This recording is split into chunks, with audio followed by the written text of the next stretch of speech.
接下来可以就有什么问题的话呢，我们可以根据我们的时间来可以再沟通一下就。So now we're open to question and answer sessions. If you have any questions, so don't hesitate, and you can raise up your hand and come to the front, and you can have the microphone. Okay, thank you. I have 3 questions, and the last one is for general knowledge. The first question, in your lecture, you said that at first you wanted to be a doctor, then wanted to be a carpenter, and finally you ended up being a teacher. Now my question is, should we say that in those first 2 professions, there were no happiness in them? That's my first question. The second question, in your presentation you also said that you worked for 30 years without any salary. Now my question is, as you are working as a teacher without any salary, who was taking care of your materialistic needs?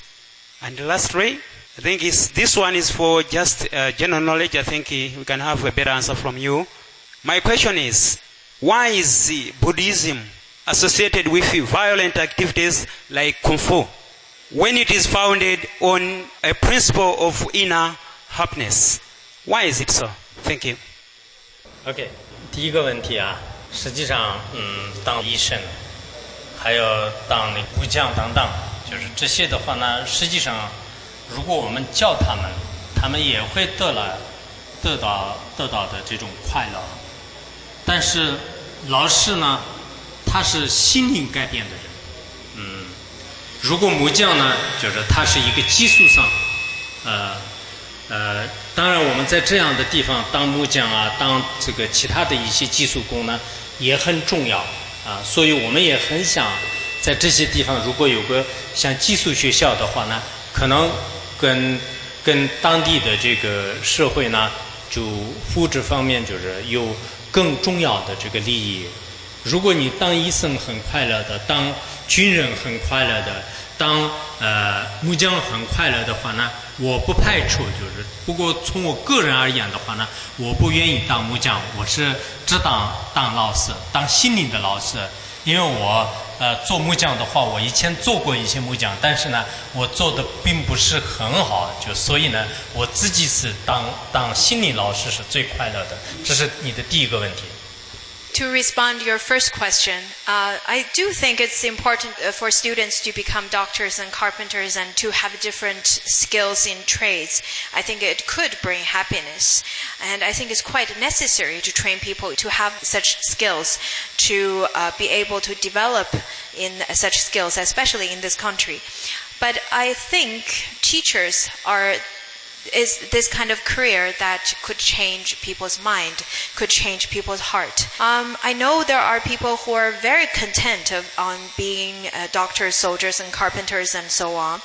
But I myself, I think personally, I'd choose to become a teacher every time, because I think, especially the teacher to the heart, the teacher to the spirituality. I've done some carpentry, and I wasn't really talented. That's one aspect of it as well. So that's to respond to your first question. 第二个问题呢，我们的物质如果太缺乏的话，确实是很难以维持生活的。但是这个物质呢，实际上是我们人们来开始操控的。尤其是我觉得是我们像这样的地方的话呢，在这里的物质很丰富。可是如果当地的人们没有用自己的智慧和没有自己的用勤劳来运用的话呢，很有可能在别的一些民族和别的一些国家来就慢慢去运用。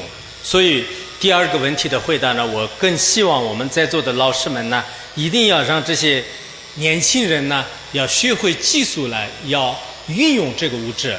否则我们自己当地的人很懒惰的话呢，别的国家别的民族的人往往到这里来，他们会利用，就这是非常可惜的事情。因此我们的物质要运用的话呢，依靠自己的这种智慧和勤劳来这个可以完成的。The interpreter actually make a correction to the first response. In addition, rather, Khenpo also said that it's quite necessary to build schools that trains people in having different techniques and in having different skills, such as carpentry and so on, to help the development of society. That's the addition the interpreter would like to add. To respond to the second question, of course, without sufficient material that supports life, it cannot maintain at least the basis of life.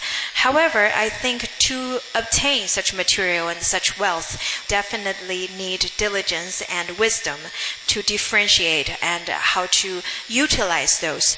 Because if the materials were given to the young people or to the people over here from the outside, lots of the resources could be taken advantage from this country. So it's quite important to differentiate and to choose wisely with your wisdom what to do with that kind of wealth that you receive from outside. It's important to train your youth, to train your young generation to differentiate and to use the wisdom. And it's also really important to diligently work hard and make that wealth on your own. 这个功夫呢，实际上佛教当中的部分的有一些这个佛教有很多汉传佛教、藏传佛教、南传佛教等等。但这个功夫呢，一般是在汉传佛教的支派的有一些修行人，他们的一种方法。其实这个主要的原理呢，佛教有寂静和愤怒两个方面的这种修行。那么寂静的话呢，就表面上看起来也是特别的这种温顺，佛和菩萨的像呢也是很温顺的。而愤怒的像呢，他拿着各种各样的兵器呀，就各种什么棍棒啊、刀啊，就是这些。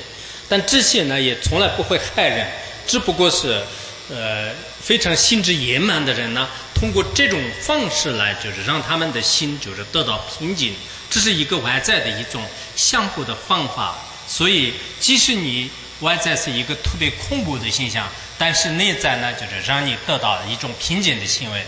所以这些道理呢，如果我们学到了佛教的寂静和愤怒的两个方面的道理的时候呢，才明白实际上内心呢都是慈悲的，都是寂静的，从来没有离开过。In terms of Kung Fu and how it's violent, in Buddhism we have different schools and different sects. There's Han Buddhism, there's Theravada Buddhism, and there's Tibetan Buddhism.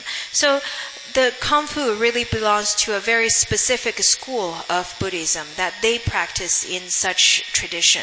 Generally, there are two ways of practices in Buddhism. One is wrathful, and the other one is peaceful. Although Kung Fu may appear to be quite wrathful, where people would use knives and sticks and different weapons and look quite fearful, but it really is a form that people with lots of aggression who could practice in such a way and take this form. But during practice, the goal of such is to maintain a peaceful mind, a tamed mind. So the form may appear to be quite wrathful, but the inner spirit is still peaceful. So that's the teaching of Buddhism. If you were to learn about the different practices in Buddhism, I think you'll be able to understand. Anyhow, in both ways, wrathful or peaceful, the mind is always peaceful. 这个后面的这种佛教的这种恐怖像呢，就像你们非洲呢，很多原始的民族呢，它是非常善良的，但是在传统当中，在我们跳舞的时候呢，有各种动物的这种图像啊，还有非常恐怖的一些形象来开始给大家在众人面前表演。表演的时候，我们有时候产生恐怖啊，有时候产生欢喜心啊，有时候产生有种莫名其妙的这种念头。所以每一个人类的传统也好，宗教的历史的话呢，它的这个舞蹈跟我们的平时的人性呢，不一定是完全是相应的。为了让大家吸引大家的这种眼球，或者让大家更提高关注度，所以呢，在我们的戏剧和演示上面呢，会有一些夸张，或者说是有一些特殊的这种方法。Just like the dances that I saw, some of the dances that is still a tradition in different villages, the dances that comes from very ancient culture. In those dances, you see people wearing masks and have such interesting postures and different kind of costumes, and they would play as animals or monsters or whatsoever. They perform in certain ways and try to intrigue different feelings inside people.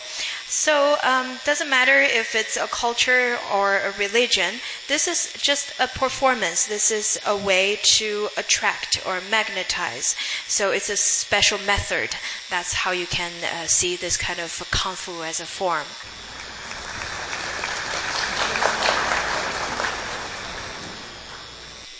Mine is of general knowledge. We are proud to have you as a Lord monk. What are the principles on which Buddhism is founded? Thank you.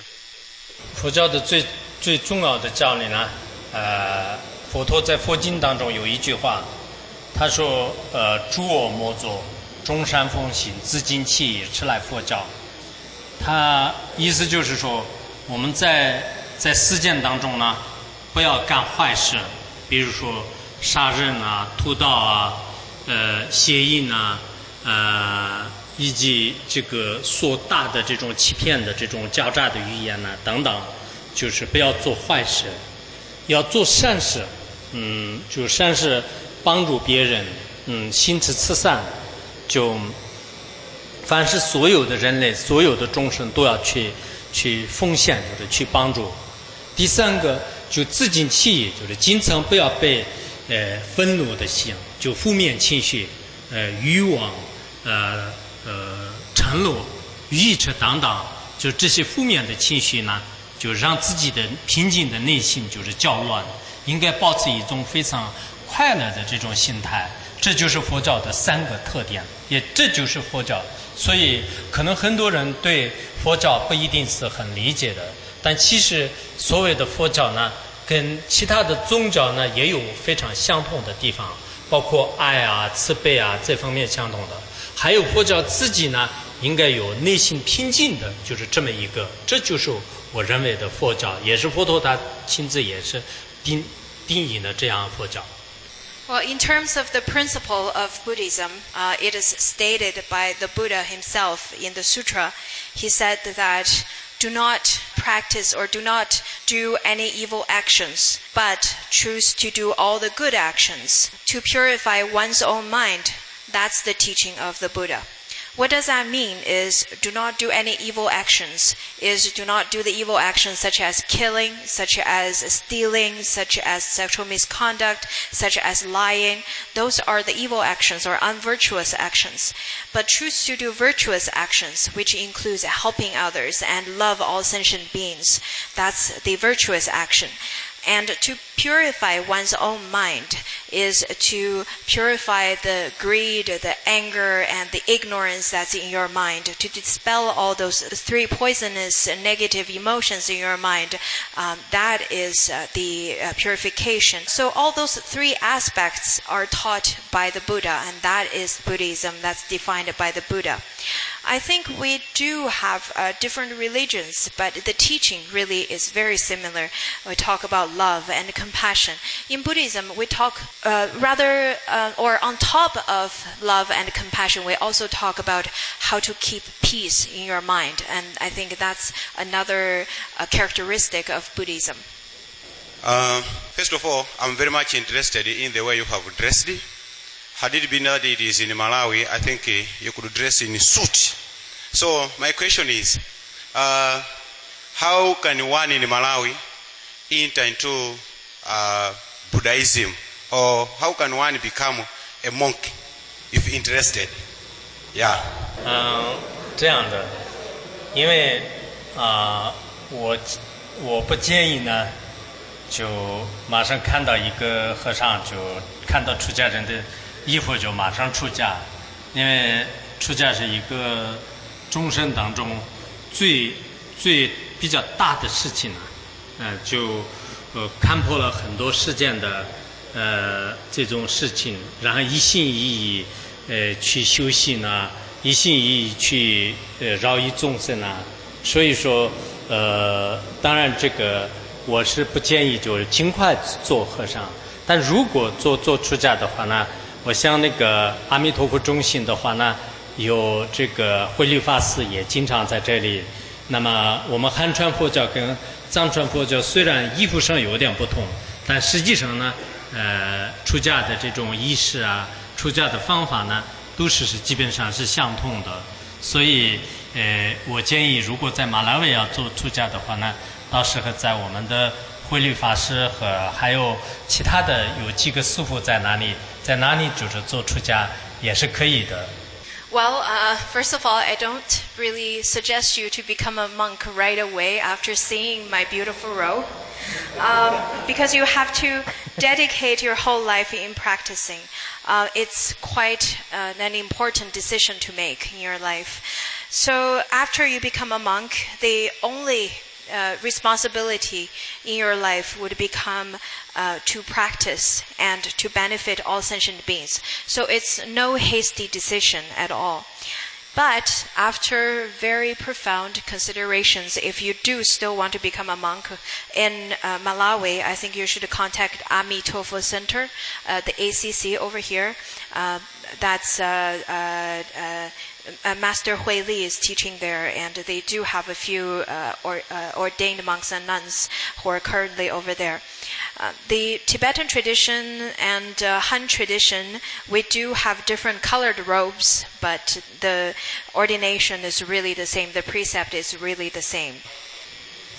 Ladies and gentlemen, my remarks this afternoon, first of all, on behalf of the principal, I wanted to thank Professor Kempo Sodachi for the presentation he's made this afternoon. It was a very enlightening presentation, encouraging us teachers as engineers of the human spirit. If you heard, he mentioned that as teachers, we hold a huge responsibility over humanity, and it's an honor to hold such a responsibility.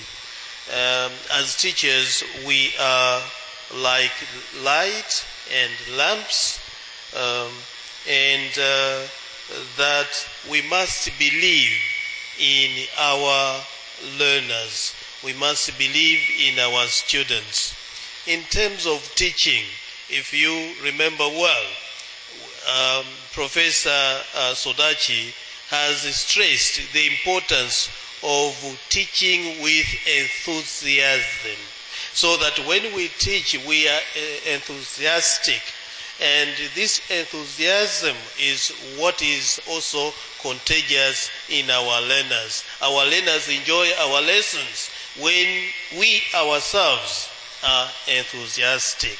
So that was, I thought, a good point to remind ourselves, but also that we need to always cherish a very peaceful mind and bring peace. Money, yes, is a huge need, and we can't refute that, but money is not the only thing in the world. We as teachers have a huge responsibility. So I want to sincerely thank everybody here present, and once again, thank you, Professor Sodachi.